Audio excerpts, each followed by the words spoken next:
நிறைய உணவுல எடுத்துக்கிறவங்களுக்கு nitric oxide உங்களோட உடம்புல வந்துட்டு போதுமான அளவுக்கு செக்ரீட் ஆகும் அப்படின்னு சொல்றாங்க. இதை விட ரொம்ப அதிகமா எல்லா நட்ஸ், எல்லா பாதாம், பிஸ்தா, முந்திரி இருக்கிற எல்லா வால்நட், எல்லா நட்ஸை விட the first நட் நம்மளுடைய ரொம்ப கம்மியான விலையில ரோடு ஓரத்துல டெய்லி விற்கிற வேர்க்கடலையில தான் அதிகமான அளவுக்கு எல் அர்ஜினைன் இருக்கு. சயின்டிபிக்கலி ப்ரூவ்ட் எல் அர்ஜினைன் இருக்கிற நட்ஸ் பாதாமை விட, பிஸ்தா விட, முந்திரியை விட விலை மலிவா இருக்கறனால நம்ம ஊர்ல நம்ம பத்தி அவ்வளவு அலட்சியமா இருக்கும். அது வந்துட்டு இப்ப சீசன். ஜெனரலா வந்து அது எண்ணெயில வறுத்து சாப்பிட்டா பித்தம், வாமிட் வரும், அதிகமா சாப்பிடக்கூடாது, ஒத்துக்காது நிறைய பேருக்குன்னு சொல்லுவாங்க. ஆனா அதை கூட நம்ம சீசன் இல்லாத டைம்ல கூட நம்மளோட முன்னோர்கள் அதை வந்து பதப்படுத்தி வச்சு நம்ம வந்து நைட்டே ஊற வச்சுட்டு மறுநாள் சாப்பிட்டா பித்தம் வராதுன்னு சொல்லுவாங்க. ஆனா அதை வந்து நீங்க நிறைய அவிச்சு டெய்லி இவ்வளவு அட்லீஸ்ட் குழந்தைல இருந்து பெரியவங்க வரைக்கும் சாப்பிட்டா இந்த எல் அர்ஜினைன் அதிகமான அளவுக்கு ரத்தத்துல சுரந்து எல்லாருமே என்ன சொல்லிட்டாங்க, கடலை கொழுப்பு, அதனால அது நீங்க சாப்பிடாதீங்கன்னு சொல்லி வெளிநாட்டுக்கு ஏற்றுமதி பண்ணிட்டு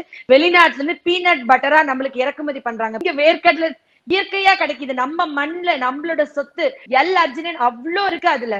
அந்த எல் அர்ஜினைன்ற சத்து பொருள் நைட்ரிக் ஆக்சைடு சுரக்க வச்சு ரத்த குழாய்களை ஃபுல்லா டைலேட் பண்ணி பிளட் சப்ளை உடம்பு ஃபுல்லா நல்லா பண்ணுது. இளமையா இருக்க, யங்கா இருக்க அந்த எல் அர்ஜினைன் ரொம்ப முக்கியம். என்னோட முடியில இருந்து, என்னுடைய முகத்துல இருந்து எல்லாத்துக்குமே அது ரொம்ப முக்கியம்.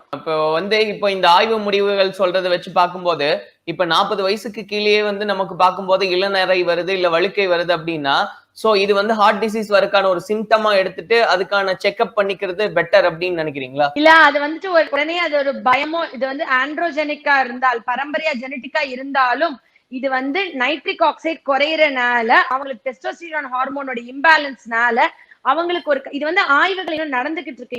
இன்னும் முழுசான அதுக்கான கன்க்ளூஷன் வரல. ஆனால் இது ஒரு இன்டர் ரிலேட்டடா படிச்சோம்னா, மருத்துவ அறிவோட நம்ம அதை பார்த்தோம்னாக்க நிச்சயமா வந்துட்டு அவங்க உணவு கரெக்ட் பண்ணாங்கன்னா இந்த டெஸ்டோஸ்டிரானை பேலன்ஸ் பண்ணலாம்.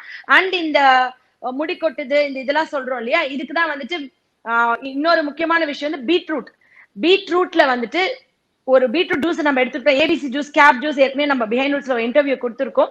அந்த பீட்ரூட் எடுத்தோம்னா 6 மணி நேரத்துக்கு நம்ம ரத்தத்துல வந்துட்டு பிளட் பிரஷர், ரத்த அழுத்தமா கம்மியா காமிக்கும். பீட்ரூட் வந்துட்டு அவங்களுக்கு வெறும் ரத்த குழாய்கள் பிபி குறைக்கிறதுக்கு மட்டும் உதவாம அந்த பீட்ரூட் வந்து it beads the hyper tension. And அது வந்து ரொம்ப முக்கியமான ஒரு சுரபி, டெஸ்டோஸ்டிரானை கரெக்ட் பண்ண. சோ டெஸ்டோஸ்டிரானை கரெக்ட் பண்றனாலையும் அவங்களோட நைட்ரிக் ஆக்சைடு லெவல், டெஸ்டோஸ்டிரான் என்ன பண்ணுதுன்னா அது கம்மியா இருந்தா உடம்புல நைட்ரிக் ஆக்சைடு கம்மியா இருக்கு.